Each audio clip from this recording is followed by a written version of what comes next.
বসিরহাটের মাটিয়া খুনে গ্রেপ্তার মূল অভিযুক্ত। বারাসাত জিআরপি হাওড়া থেকে গ্রেপ্তার করেছে অভিযুক্তকে। মূল অভিযুক্ত নিজামুদ্দিন মোল্লা বিয়ের প্রস্তাবে রাজি না হওয়ায় মেয়ের বাবাকে খুনের অভিযোগ সামনে আসছে। বসিরহাটের মাটিয়া খুনে গ্রেপ্তার মূল অভিযুক্ত, ইতিমধ্যেই তাকে গ্রেপ্তার করেছে পুলিশ। বারাসাত জিআরপি হাওড়া থেকে গ্রেপ্তার করা হলো মূল অভিযুক্তকে। বসিরহাটের মাটিয়ার ঘটনা, বসিরহাটের মাটিয়া খুনে গ্রেপ্তার মূল অভিযুক্ত নিজামুদ্দিন মোল্লা। বারাসাতের জিআরপি হাওড়া থেকে গ্রেপ্তার করেছে অভিযুক্তকে। মূল অভিযুক্ত নিজামুদ্দিন বিয়ের প্রস্তাবে রাজি না হওয়ায় মেয়ের বাবাকে খুনের অভিযোগ সামনে এসেছে। বিয়ের প্রস্তাব দিয়েছিলেন তিনি, আর সেই প্রস্তাবে রাজি না হওয়ায় খুনের অভিযোগ সামনে আসছে মেয়ের বাবাকে। এর আগেও বেশ কিছু অভিযোগ এই নিজামুদ্দিনের নামে ছিল, আর তারপরে কিন্তু এই অভিযুক্তকে গ্রেপ্তার করা হয়েছে। নিজামুদ্দিন মোল্লাকে গ্রেপ্তার করা হয়েছে ইতিমধ্যেই। বিয়ের প্রস্তাবে রাজি না হওয়ায় মেয়ের বাবাকে খুনের অভিযোগ সামনে আসছে নিজামুদ্দিনের বিরুদ্ধে। তাকে গ্রেপ্তার করা হয়েছে। বসিরহাটের মাটিয়া খুনে গ্রেপ্তার মূল অভিযুক্ত নিজামুদ্দিন মোল্লা।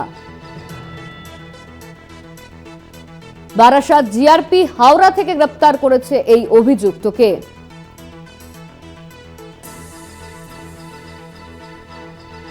বেশ কিছু অভিযোগের সঙ্গে যুক্ত ছিল এই নিজামুদ্দিন, এমনই কিন্তু জানা যাচ্ছে। পুলিশের কাছে যে খবর এসছে, ফোন ট্র্যাক করে তাকে গ্রেপ্তার করা হয়েছে। সঞ্জিত চক্রবর্তী আমাদের সঙ্গে ফোন লাইনে রয়েছেন, আমাদের প্রতিনিধি। সঞ্জিত, ঠিক কিভাবে গ্রেপ্তার করলো পুলিশ? দেখো, এই মাটিয়া খুন কাণ্ডে বিশেষ করে তার বিয়ের প্রস্তাবে রাজি না হয় তার বাবাকে পরিকল্পিতভাবে খুনের পিছনে এই নিজামুদ্দিন মোল্লার নাম কিন্তু বারবার উঠে আসছিল।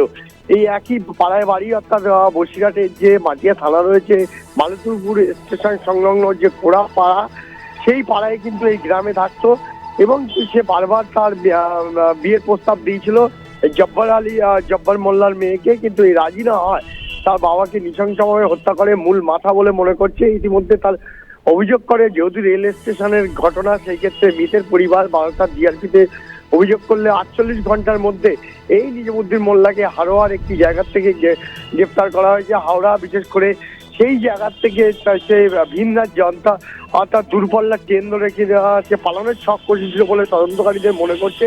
ইতিমধ্যে বারাসাত জিআরপি এবং হাওড়া জিআরপি যৌথভাবে এই নিজামুদ্দিন মোল্লার মোবাইল ফোন ট্র্যাক করে তাকে গ্রেপ্তার করে এবং তাকে আজকে বারাসাত আদালতে, দায়রা আদালতে তোলার পরে তাকে হেফাজতে নেবে। এবং যে খুনের মোটিভ কি ছিল, বিশেষ করে জব্বার মোল্লার কাছ থেকে যে নগদ 60,000 টাকা, বেশি সোনা গয়না, লক্ষাধিক টাকার সেই ছিনতাই হয়ে গেছিল। কিন্তু এই ছিনতাইয়ের পিছনে কি কারণ ছিল? একদিকে খুন, অন্যদিকে ছিনতাই। সবটাই কিন্তু তদন্তকারীরা দেখে নিতে চাইছে এর সঙ্গে অন্য কেউ জড়িত আছে কিনা, সেটাও তারা হেফাজতে নিয়ে তার কাছ থেকে জানার চেষ্টা করবে, এমনটা জানা গেছে। ইতিমধ্যে এই নিজামুদ্দিন মোল্লাকে বারাসাত জিআরপি থেকে বারাসাত জেলা দায়রা আদালতে নিয়ে যাওয়া হবে এবং তাকে হেফাজত নেওয়ার পরে জানা যাবে আর কারা কারা এর সঙ্গে যুক্ত আছে। সব মিলে গোটা প্রক্রিয়াটাকে তদন্তকারীরা তারা গুছিয়ে আনার চেষ্টা করছে। এই মাটিয়া খুন কাণ্ডে কিন্তু রীতিমতো চাঞ্চল্য ছড়িয়েছে এই এলাকায়। পাল্টা অভিযুক্তের বাড়িতে কিন্তু গ্রামবাসীরা, অর্থাৎ মৃতের পরিবার সহ গ্রামবাসীরা ভাঙচুর চালায় বলে অভিযোগ।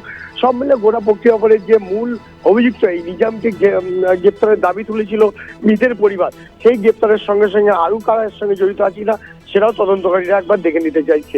অনন্যা, ধন্যবাদ তোমায় সঞ্জিত। আমাদের সঙ্গে ফোন লাইনে ছিলেন আমাদের প্রতিনিধি সঞ্জিত চক্রবর্তী।